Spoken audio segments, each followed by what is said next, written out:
Katie, I can tell you from two sources familiar that both the Speaker's office and the mayor of Washington, D.C. have now requested the presence of the National Guard here on Capitol Hill. They've gone through this formal process, asking the National Guard to come to Capitol Hill and begin the process of clearing these protesters.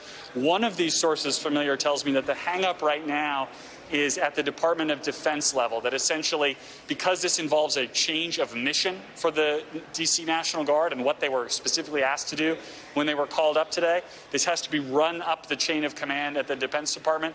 But the relevant requests have been made by both the Speaker's office and the mayor of the District of Columbia to involve the National Guard here on Capitol Hill. There is a photo tweeted out by Igor Babek inside the chamber. There is a protester on the dais yelling, "Trump won that election." The floor is evacuated, but there is a protester on the dais. Terry, you're back with us. I want to talk about security here. We saw this coming. The president had been instigating this rally for weeks. How in the world could protesters have gotten so far into the U.S. Capitol building on a day like today?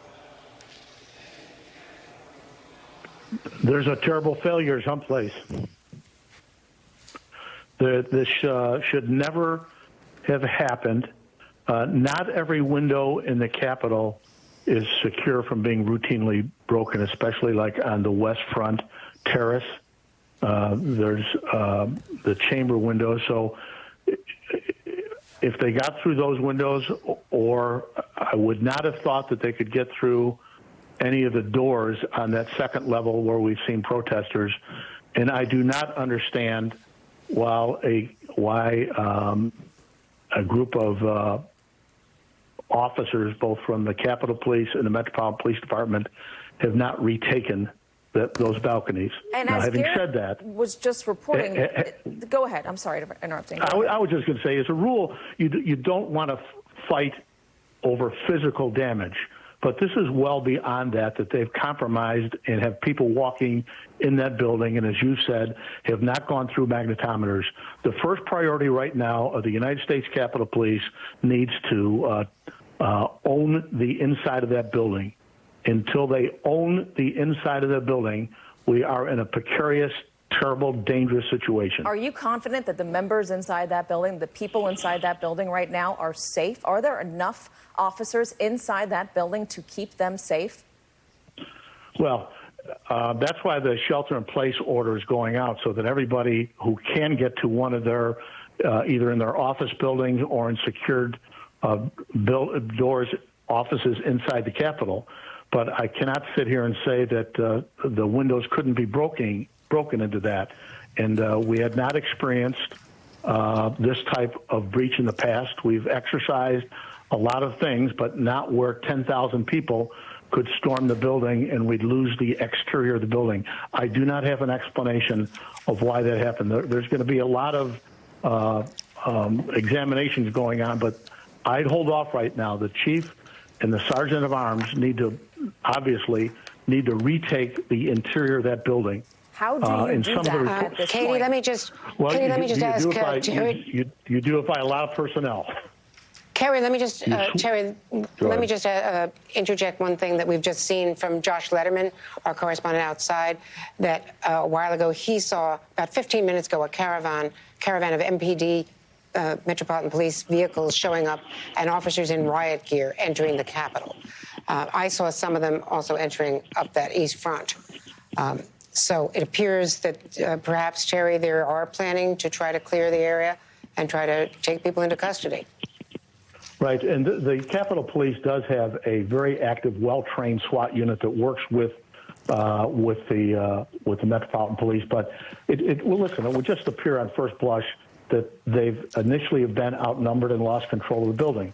There's nothing positive I can say about that, but there is a lot of things that I know a combined force of well-equipped, well-armed individuals can do a complete sweep of that building with canines and officers, just like you would in an active shooter situation, although I'm saying I've not heard one thing about any weapons being discharged in there other than some of the things that the police department is doing. So they need to begin, and are confident, are in the midst of retaking the building. Yeah. Terry, do they need the National Guard? Do they need the National Guard right now?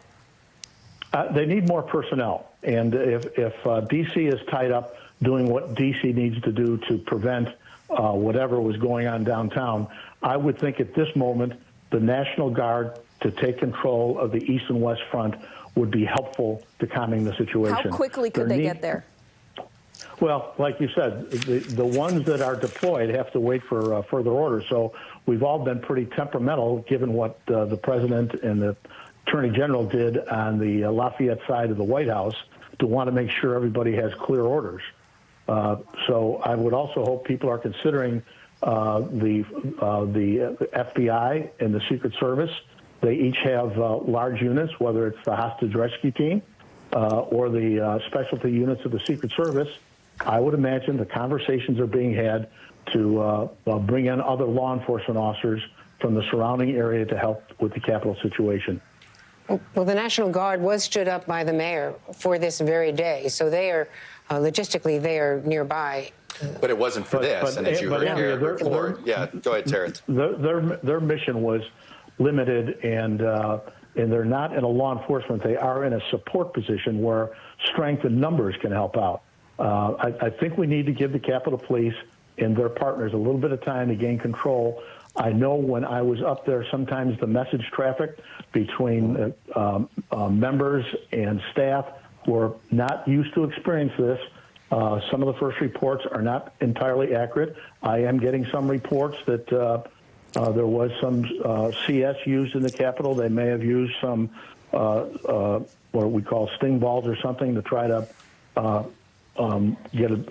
round up these protesters. But I just don't have an inside view of that. Terry, from your experience, though, with all of the tunnels and the connections and the buildings, do you have an estimate of what the square footage is of the area that they now have to clear? Well, once you secure the Capitol building and then move down into the two connecting tunnels, that would be you'd be going a long way to have secured the Capitol itself. Clearing the office buildings, which have a lot of accesses, especially from the parking lots on the House side, that's a lot more territory, Andrea. That would take a lot of officers to feel that you've resecured the building and you've put canines in there to look for any incendiary or explosive devices. So that's the ancillary things everybody's concerned about. So I would guess that there's some simultaneous things going on, both in the Capitol and securing other areas of the building. Terry Gaynor, let's be realistic here, to make the Capitol safe enough to have the outgoing vice president, incoming vice president, the next three people in line for the succession for the presidency to go back into that building. Are we talking 24 hours to fully feel like this building can get secured? What are we looking at here? Oh I think you could. I think you could within 24 hours feel very comfortable that the Capitol building itself is secured. I feel less comfortable. We got to interrupt. On the right-hand side of the screen, you believe it was 24 hours. We just bringing out a stretcher. It looked like a woman, very gravely injured, covered in blood. It is unclear how that happened, what happened inside there. I've just been texting with Congressman Dan Kildee inside the House on the floor. I asked if he was okay. He said he's okay now. I'm trying to get more information about what might have happened in there. But that right there is an unbelievable and disturbing sight coming out of our Capitol building in Washington, D.C. on a day where we should be doing something that is procedural, that is pro forma. There's also a little bit of news from the New York Times. Jonathan Martin just spoke with Mitt Romney. Mitt Romney called him over and called this insurrection. I don't know how else to describe what's going on, but the President of the United States, where is he? I know he's tweeted, but these are people who listen to him and follow him. I'm not even sure if he got out there on the Capitol steps right now and said, stop this, that they would listen, but he's got to be